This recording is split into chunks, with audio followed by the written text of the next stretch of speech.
Akkam jirtu hordoftoota chaanaalii koo.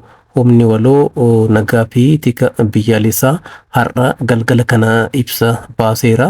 Ibsa humna waloo kanaan isin dhiyeessaa hanga xumuraatti akka waliin turtaniif kabajaan itti affeereera. Turtii gaarii.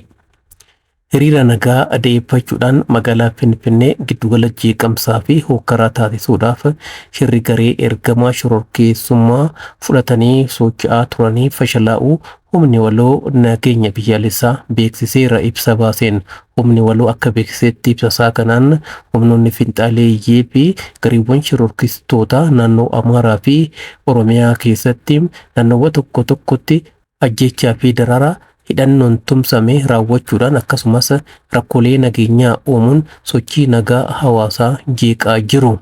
Qaamoleen kunneenis naannolee lameenitti sochii farra nageenyaa raawwataa jiran gara magaalaa Finfinneetti babal'isuudhaan hokkaraa fi jeequmsa uumuudhaan naannoo jeequmsaa taasisna jechuudhaan karoora jeequmsaa karoorfatanii raawwachuuf socho'aa turuu mirkaneessuu ibseera.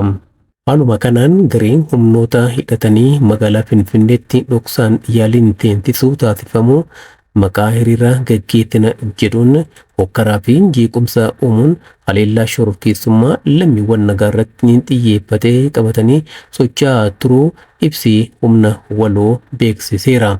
Gochaa kana raawwachuudhaaf ergama fudhatanii socho'aa kan turan shororkeessitoonni shakkamtoonni 97 opereeshinii gaggeeffameen to'annoo jala akka oolfaman ibsa kanaan eerameera. Humni waloo ibsa isaa kanaan humnoonni finxaaleeyyiin daandii badiinsaa isaanii kanarraa akka deebi'anii fi rakkooleen jiran mariidhaan akka furaman irra deddeebiidhaan carraa kennameef fayyadamuu mannaa ammas gochaa seeraan alaa irratti bobba'uu itti fufuu isaanii beeksiseera. Mootummaan biyyattis ta'ee magaalaa Finfinneetti itti gaafatama olaantummaa seeraa mirkaneessuu waan qabuuf humni waloo tikaa fi nageenya biyyaalessaa tarkaanfii seeraa keessa deebii hin qabne fudhachaa akka jirus beeksiseera. Kana malees ammoo shira hidhattoota humnoota finxaaleeyyii naannoo Amaaraa fi garee shororkeessaa shanee fashaleessuudhaaf magaalaa Finfinnee naannoo garaa garaatti sakatta'insa taasifameen shakkamtoota gareewwan kanneen waliin walta'umsaan hojjetan akka to'ataman taasisuu himeera. Yeroof shakkamtoota miliqan adamsuudhaan to'annoo jala oolchuudhaaf carraaqqiin taasifamaa akka jirus beeksiseera. Haaluma akkanaan sakatta'insa taasifameen meeshaalee waraanaa dhootuuwwan garaa garaa raadiyoon qunnamtii garee finxaaleeyyii fi shororkeessaa shanee qabamuu isaanii beeksiseera. Humnoonni alaa tokko tokkos naannolee Oromiyaa fi Amaaraa naannoo tokko tokkotti gareewwan shororkeessaa shanee finxaaleeyyii deeggaruudhaan shira biyya diiguu gaggeessaa akka jiran humni waloo akka mirkaneessee beeksiseera. Kana fashaleessuudhaafis tarkaanfiin seeraa cimaan fudhatamaa jira jedheera.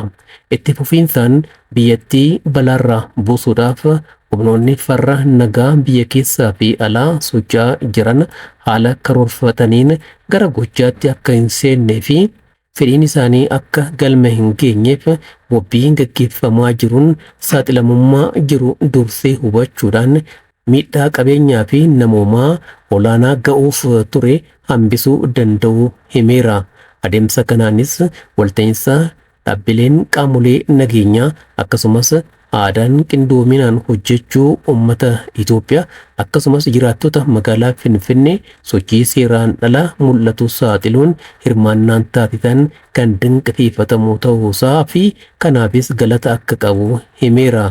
Gara fuulduraattis kaayyoo humnoota finxaaleeyyii fi shororkeessitootaa fashaleessuuf tarkaanfii olaantummaa seeraa kabachiisuu fudhatamaa jiru hawaasni eeruu kennuudhaan tumsa taasisaa jiru daran cimsee akka itti fufuuf humni waloo tikaa fi nageenya biyyaalessaa waamichasaa dhiyeesseera.